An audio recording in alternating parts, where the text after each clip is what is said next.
Sabe, às vezes os nossos planos, mesmo os mais bem intencionados, acabam levando a gente para revelações que a gente nunca esperaria.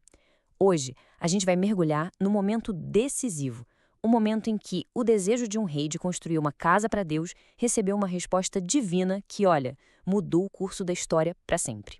A história toda começa com o rei Davi num momento de paz, uma coisa rara naquela época. Do palácio dele, todo luxuoso, feito de cedro, ele olha para a Arca da Aliança, que era o símbolo da presença de Deus, e vê ela guardada numa tenda simples. E essa diferença o incomoda. Incomoda muito. Ele olha para aquilo e pensa: tem alguma coisa errada aqui, preciso consertar isso. O contraste é gritante, né? De um lado você tem a permanência, o luxo da realeza humana, do outro a simplicidade, quase uma coisa temporária da morada divina. Davi vê essa disparidade e sente um impulso, uma necessidade de honrar a Deus com uma estrutura que fosse digna da sua glória. E na cabeça dele é um gesto de pura devoção. E isso nos leva direto para a primeira parte da nossa história, a intenção de Davi. Movido pela fé, ele bola um plano. Davi chega para o profeta Natã e conta sua grande ideia: construir um templo espetacular, uma casa permanente para Deus. E a primeira reação de Natã é de total apoio. Vai fundo, faz tudo que está no seu coração, porque o Senhor está com você. Naquele momento, parecia que era isso mesmo, sinal verde total. Mas sabe como é? A aprovação humana é só o começo da história. Naquela mesma noite, a narrativa tem uma reviravolta como intervenção divina.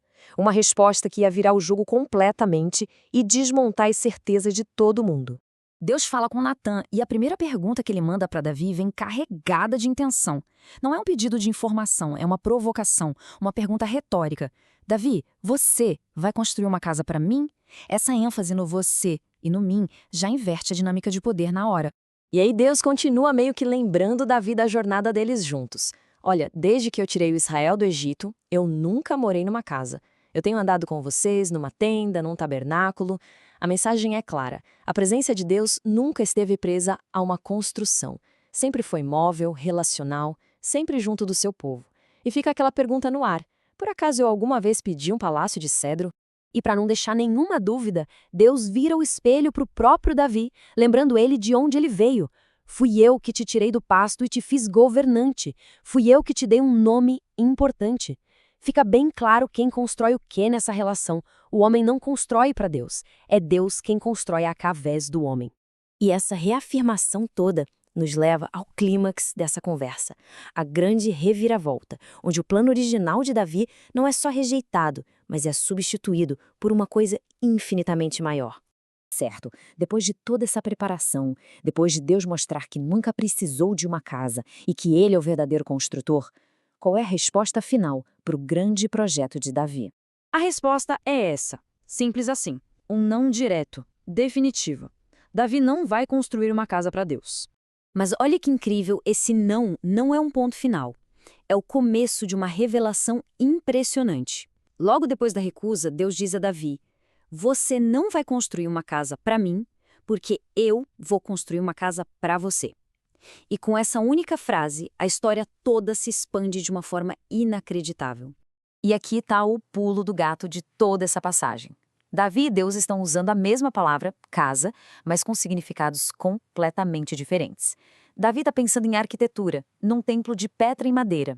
Deus está falando de legado, de uma dinastia, de uma linhagem real que vai durar. Ok, então que promessa eterna é essa? Vamos ver em detalhes que casa é essa que Deus planeja construir para Davi.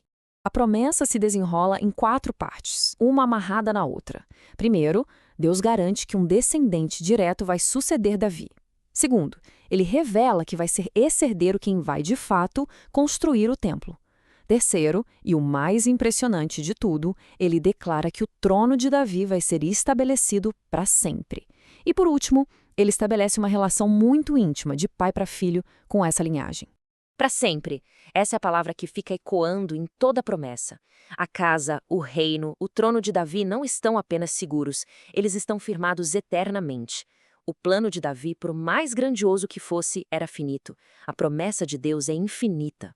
Agora, imagina receber uma promessa monumental dessas, que ofusca completamente o seu próprio plano. Como o rei reage? A resposta dele revela tanto quanto a própria promessa. A resposta dele é de uma humildade, uma admiração que desarma a gente. Ele entra na tenda, senta na frente da arca e simplesmente pergunta: quem sou eu? Quem é minha família para que o Senhor tenha me trazido até aqui? Aquele rei confiante que queria construir um templo se transforma num servo maravilhado. David entende na hora a dimensão do que foi dito a ele.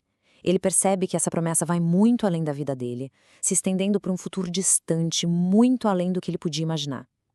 A reação dele não é de frustração, de decepção pelo plano ter sido rejeitado. Pelo contrário, é de uma gratidão profunda por um futuro que ele mal consegue vislumbrar. E é assim que a história fecha o ciclo, né? O que começou com uma ambição humana, por mais nobre que fosse, termina com a soberania e a generosidade de Deus. A rejeição do plano de Davi não foi uma porta se fechando, mas sim um portal se abrindo para uma promessa muito maior. E isso deixa a gente com uma reflexão poderosa.